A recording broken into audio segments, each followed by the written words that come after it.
సంపాదించుకోకపోయినా కానీ ఏమని సంపాదించుకోవాలి? యేసు ప్రభును ఆయన ఆశీర్వదిస్తే నేను అన్ని విధాలు ఆశీర్వదిస్తాడు. దానికి అడ్డు అనేది ఒక్కడు కూడా లేదు. ఆశీర్వాదం ఉంది ఎవరి వాడుకో? యేసు ప్రభు వారి తండ్రి దగ్గర నుంచి ఆశీర్వాదం మనకు రావాలా. అప్పుడు వచ్చినప్పుడు ఇంకా అడ్డుకోవడానికి ఏ మంత్రం పని చేయవు, ఏ కందిష్టి పని చేయదు, ఎవ్వరు కూడా మనకు వ్యతిరేకంగా ఉన్నవారు ఎవ్వరు కూడా పని చేయరు. ఎందుకంటే అక్కడ దేవుడే నిన్ను ఆశ్రయించడానికి ముందున్నాడు కనుక. యాకోబు ప్రార్థన మరి, తండ్రి నువ్వు నన్ను ఆశీర్వదిస్తేనే కానీ నిన్ను లేను అని చెప్పి ఆయనతో అడిగిండట. అడిగినప్పుడు ఆ దేవుడు ఏమంటున్నాడంటే, దేవుడు ఇంకా పరీక్ష చూస్తా ఉన్నాడు. ఏమవుతుందంట? ఆశీర్వాదము కొరకు దేవుని అడిగిన ఆ ప్రార్థనలో ఏముందంటే మార్పున్నది. అవునా? ఆస్తి అంత పోగం ఉందే, మనకున్న సంపద పోగం ఉందే, మనకున్న ఆత్మీయ స్థితి పోగం ఉంది. ఏం చేయాలా?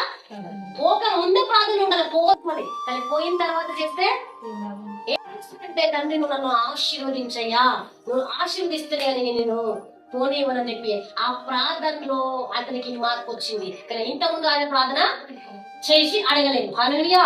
తర్వాత యాకోబు ఏమైంది? పేరు మారింది. ఫస్ట్ ఇస్సాకు దగ్గరికి ఏమన్నాడు? ఇస్సాకు దగ్గరికి వెళ్ళి నేను ఏషావును అని తెచ్చి తడిమి చూసినా కానీ ఎక్కడ డౌట్ రాకుండా ఏం చేసినాడు? గోధుమ చెట్ల మంది ఏం చేస్తున్నాడు? రోమాల వాళ్ళే అతుకు పెట్టుకొని వెళ్ళినాడు. ఎవరి దగ్గరికి వెళ్ళినాడు? ఇస్సాకు దగ్గరికి వెళ్ళి నేను ఏషావునే, నేను యాకోబును కాదు అంటే అన్నాడు. ఏమన్నాడంటే, ఇగో ఆ రూపం మాత్రం ఎవరిది? ఏషావుది, మరి స్వరము యాకోబుదే అన్నాడు. గాని ఆయన కళ్ళకు అంటే మాంద్యం కలిగినందువలన, అంటే కళ్ళు కనపడుతున్నందువలన అతను గుర్తించలేకపోయాడు. అంటే తడిమి చూసి తన గుర్తులు, తన కొడుకు గుర్తులు ఎలా ఉంటాయి అనేది తడిమి చూసి ఏం చేస్తున్నాడంటే, ఆ పోయిన స్వరం ఎలా ఉన్నా గానీ డౌట్ వచ్చినా కాబట్టి ఏం చేస్తున్నాడు కదా ఆశీర్వాదం. సరే నువ్వు ఏషావు అయితే ఈ మెడ ఇదంతా కూడా ఏం చేసినాడు? తడిమి చూసి సరే అని చెప్పి ఆశీర్వదించి అప్పుడు ఏం చెప్పినాడు? నేను ఏషావుని నీ జ్యేష్ఠ పుత్రుని అని చెప్పినాడు. ఎప్పుడు? దెబ్బ పడక ముందు. పేరు కూడా మార్చుకున్నాడు. దెబ్బ పడ్డ తర్వాత ఏమంటున్నాడు? ఇప్పుడు నీ పేరు అడిగి దేవుడు ఏమన్నాడు? నీ పేరు ఇక్కడ నిన్ను పోనిను నీ పేరు అతడు యాకోబు అని చెప్పాను. ఇక్కడ కూడా ఎక్కడ ఉందామని ఏం చెప్తాడంట? యాకోబు అని చెప్తాడా? అంటే నువ్వు మనిషిని మోసం తీస్తావు, భూమి తల కిందలు చేసే దేవుడు అక్కడ. నువ్వు అక్కడ అబద్ధం ఆడితే అక్కడ చెల్లెలేదు. మార్పు లేని ఆ మాట మనం ఎక్స్పెక్ట్ చేయలేము. హల్లెలూయా. యాకోబు గాయపచ్చి కూడా ఆ గాయం ద్వారా ప్రలోభపడ్డది కనుక అతను నిజమైన మాటలు వస్తుంది. అంటే నా పేరు యాకోబు అని చెప్పి పలికినాడు. యాకోబు అని పలికినప్పుడు దేవుడు ఏం చేసినాడు? పరీక్షించడము అయిపోయింది. హల్లెలూయా. యాకోబు అని ఎప్పుడైతే చెప్పినాడో అప్పుడు దేవుడు ఏమన్నాడు? వలన నువ్వు నీ మారిన జీవితం వలన నిన్ను ఇప్పుడు నుంచి యాకోబు కాదు ఇశ్రాయేలు అని చెప్పి పేరు పెట్టినాడు. హల్లెలూయా. ఒకప్పుడు యాకోబు అంటే మోసగాడు, ఇప్పుడు ఇశ్రాయేలు అంటే రాజకుమారుడు అని. ఇశ్రాయేలు అంటే రాజు, అంటే మార్పు చెందిన వారి జీవితంలో దేవుడు చేసే పేర్లు ఇవి. ఆ పేర్లకు ఎంత డిఫరెంట్ చూడు.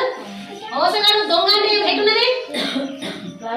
రాజకుమారుడు అంటే ఎట్లున్నది?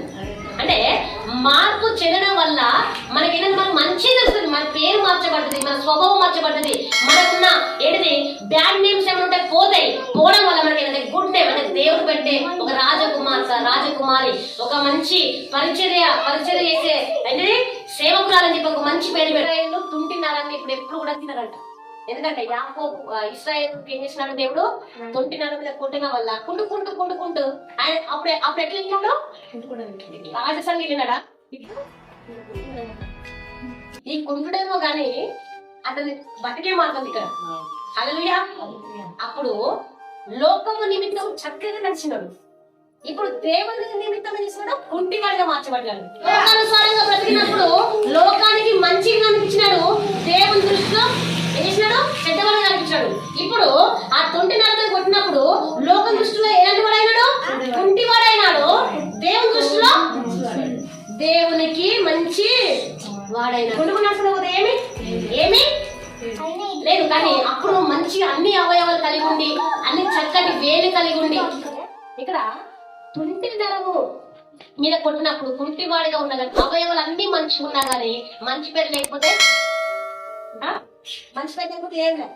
కానీ కుంటుకుంటలేక ఒక చేయి లేకపోయినా ఒక కాళ్ళు లేకపోయినా ఒక కన్ను లేకపోయినా దేవుడికి మంచిగా ఉంటే చాలా అవునా కదా. ఇప్పుడు ఇస్లాం దేవుడికి మంచి అంటే దేవుడికి మంచిగా ఉండాలంటే కొన్ని దెబ్బలు తగ్గుతాయి మరి, అంతేనే కదా. దెబ్బలు తగ్గుతాయి లేదా? దెబ్బలు తగ్గుతాయంటే దేవుని స్థానపడుతున్నాడు. ఏం చేసినాడు? లోకానికి బ్రతికినప్పుడు లోకానికి బాగా కనపడ్డాడు. దేవుడి సృష్టిలో కుంటివాణిగాను దేవుడికి నచ్చాడంట. యాకోబు ప్రార్థన మారింది, యాకోబు పేరు మారింది, యాకోబు నడక మారింది. కుంటివాణిగా నడుచుకుంటూ పోయినా కానీ దేవుడికి ఇష్టంగా ఉన్నాడు. యాకోబు ఫస్ట్ ఏమిటి? యాకోబు మనసు మారింది. యాకోబు మనసు మారింది కదా, మనసు మారడం వల్ల ఏంటంటే దీవెనలో దొంగిలించి ఏశావుని చావు దెబ్బ కొట్టిన వాడు ఇప్పుడు సాగిల పడుచున్నాడు. దీనత్వమే దైవిక కార్యము. హల్లెలూయా. అప్పుడు ఏం చేశాడు? అన్నము తెచ్చి దీవెనలు కొనుక్కున్న అతడు డిమాండ్ గా మోసం చేసి ఎట్టని తీసుకోవాలని అన్నట్టుగా తీసుకున్న అతను ఇప్పుడు ఏం చేసినాడు? దీనంగా సాగిల పడి ఏం చేస్తున్నాడు? సాగిల పడి దీనంగా వేసుకున్నాడు. అంటే దీనంగా మోకాలు వేసి దేవునికి ప్రార్థన చేస్తున్నాడు. అతని మనసు అన్ని రకాలుగా దెబ్బలు కొట్టబడినప్పుడు ఆ మనసు ఏంటంటే మార్చబడుతుంది. మనసులో విపరీతమైన నలుదిక్కుల శోధనలు, నలుదిక్కుల విపరీతమైన మాటలు, అవమానాలు, అనేకమైన సంబంధం, ఆర్థిక ఇబ్బందులు, ఏదైనా సరే ఇవన్నీ ఒక్కసారి మనిషిని గాలిలాగా కొట్టబడినప్పుడు ఆ మనిషి బతుకున్న శవంలాగా అయిపోతారు. బతుకున్న శవం అంటే మాట మాట్లాడతారు కానీ ఉంటారు కానీ వారు అన్ని రకాలుగా వాళ్ళు చేస్తారంటే ఎమోషన్స్ అన్నింటిని ఏం చేస్తారు? చంపుకొని నిలబడతారు. యాకోబు పరిస్థితి కూడా అలాగే ఉన్నది. అన్ని విధాలుగా తల్లికి దూరమై, తండ్రికి దూరమై, ఆ సహోదరునికి దూరమై, ఎక్కడికి పోతున్నాడో తెలియదు.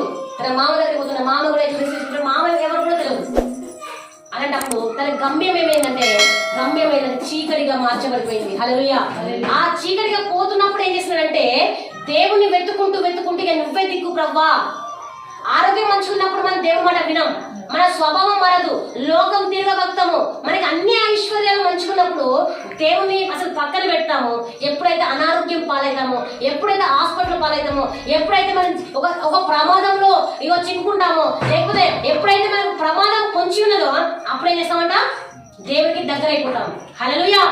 అలాంటి స్వభావం ఎప్పుడు కూడా మంచిది కానే కాదు. అంటే నువ్వు మంచిగా ఉన్నప్పుడే దేవుడు స్తుతించాలా. నువ్వు ఆరోగ్యంగా ఉన్నప్పుడే నువ్వు దేవుడి కోసం పరిగెత్తాలా. నీ కాలు చేతులు మంచుకున్నప్పుడు, నీకు సత్తువ ఉన్నప్పుడు, నీ శక్తి ఉన్నప్పుడే నువ్వు దేవుడి కొరకు పరిగెత్తాలి. కానీ అన్ని పోయిన తర్వాత వచ్చి నువ్వు ఏమీ చేయలేవు. నీకే ఇంకొకరు చేయాల్సి వస్తుంది. చేస్తుందా? మనకే ఇంకొకరు చేయాల్సి వస్తుంది కానీ వాళ్ళు మాత్రం ఏం చేసేది లేదు. మనకి ఏంటంటే మన మనసు శుభ్రంగా ఉంచుకోవాలి. ఎప్పుడు మారిన మనసు ఎప్పుడు కూడా ఉండాలి. బాప్తిసం తీసుకున్న తర్వాత మనం మారిన వాళ్ళకి ఇచ్చేది అంతేనే కదా. బాప్తిసం మారిన వాళ్ళకి దేవుడు తప్పు అన్ని ఒప్పుకున్నప్పుడే మనం బాప్తిసం ఇస్తాం. మళ్ళీ మార్పు అనేది దగ్గర వస్తుంది. మళ్ళా అంటే మనం ఈ లోకం సంబంధమైన క్రియలు, స్వభావము అవన్నీ మనం ఏం చేస్తున్నామో కొంచెం మోసుకుంటూ ముందుకు వెళ్తున్నాం. యాకోబు ఏం చేస్తుందంటే తన మనసులో మరి సాగిల పడి దీనత్వం చేత అన్ని కోల్పోయి ఎక్కడికి వెళ్తున్నాను? ఏంటి? ఇంటిని విడిచిన యాకోబు ఒంటరై, ఏ తోడు లేదయ్యా యాకోబుకు, ఏ తల్లి రాలేదు సాయానికి, నీవే తోడైనావు ఇశ్రాయేలుకు, నీవే తోడైనావు ఇశ్రాయేలుకు. యేసయ్యా నీవేనా సర్వమయ్యా, యేసయ్యా నీవేనా సర్వమయ్యా.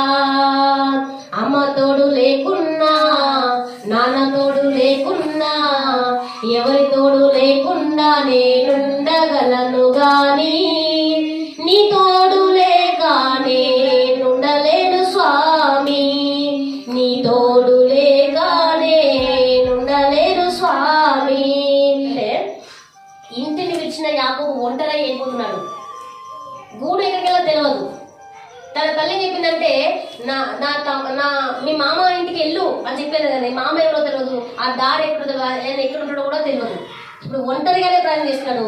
అప్పుడు సపోర్ట్ చేసి అక్కడ ఆశీర్వాదం పొందుకోవడానికి సపోర్ట్ చేసిన తల్లి ఆశీర్వాదం తండ్రి లేడు. తరవడానికి వస్తున్న అన్న కూడా పక్కన లేడు. తనకి ఎవరైతే ఆశీర్వాదం పొందుకోవడానికి సహాయం చేస్తారో వాళ్ళు తన పక్కన లేరు. ఆయన ఒంటరిగా ప్రయాణం చేస్తున్నారు. హల్లెలూయా, హల్లెలూయా. గుడి వేసిన పక్షిగా పారిపోయిన పారిపోతున్నప్పుడే అతనికి ఈ యొక్క ఆయన ప్రార్థన మారింది, ఆయన పేరు మారింది, ఆయన మనస్సు మారింది. హల్లెలూయా, ఆయన నడక మారింది. ఎప్పుడు అదే తన తల్లి దగ్గర ఉంటే ఏషావు ఆయన తరవకపోతే ఆయనకు మార్పు వచ్చింది. ఈ మార్పు కొన్నిసార్లు మన జీవితంలో కూడా తరవబడినప్పుడు మనకు ఈ దేవుడు ఏదో ఒకటి నేర్పిస్తున్నాడు. అక్కడ మనం ఏదో పొందుకోవాల్సింది, మనం మార్పు చెందాల్సిన అవసరం ఉందేమో. అందుకే కొన్నిసార్లు మన కష్టాలు, మన పేరు మార్చుకోవడము, మన నడక మారడము, మన ప్రార్థన ఎప్పుడు మారుతుందంటే ఇగో మనం ఎప్పుడైతే బాధల్లో ఉంటామో, దిగమింగుకొని జీవిస్తామో అప్పుడు మనకు సమస్తమును మన లోపల నుంచి మార్చబడుతుంది. యాకోబు ఒంటరిగా నడవడం వల్ల ఏం జరిగింది? తన కుటుంబాన్ని విడిచిపెట్టడం వల్ల ఏం జరిగిందంటే తను ఒక రాజకుమారునిగా పేరు ధరించుకొని ఆ 12 గోత్రం నుంచి ఏం చేశాడంటే ఇశ్రాయేలు 12 గోత్రం నుంచి ఎవరు వచ్చారట? యేసు ప్రభు వారు వచ్చారు. మన యాకోబు నుంచి ఆ 12 గోత్రం అనేది స్టార్ట్ అయిపోయినాయి. హల్లెలూయా. అయితే తన ఇంటికాడ ఉన్నంత జరగడానికి ఆస్కారము లేదు కనుక కొన్నిసార్లు మనం తరమబడినప్పుడు కానీ, కొన్నిసార్లు మనము ఇబ్బందులు పడినప్పుడు కానీ, కొన్నిసార్లు మనం అనేకమైన ఐహిక విచారణ కానీ, మనం బాధగా ఉన్నప్పుడు, మనము హింసించబడుతున్నప్పుడు, మనం అవమానించబడుతున్నప్పుడు, మనము తరమపడుతున్నప్పుడు మనం ఏమవుతుందంటే దేవుడు మనకు ఒక మంచి కార్యమును జరిగించబోతున్నాడు మనం నమ్మాలి. కానీ నువ్వు తరమపడుతున్నప్పుడు కూడా నీ స్వభావం మార్చుకోకుండా, నువ్వు ఈ కష్టాలు ఉన్నప్పుడు కూడా నీ బతుకు మార్చుకోకుండా, నీలో మనసు మారకపోతే అది ఎప్పుడు కూడా ఆశీర్వాదము కానే కాదు.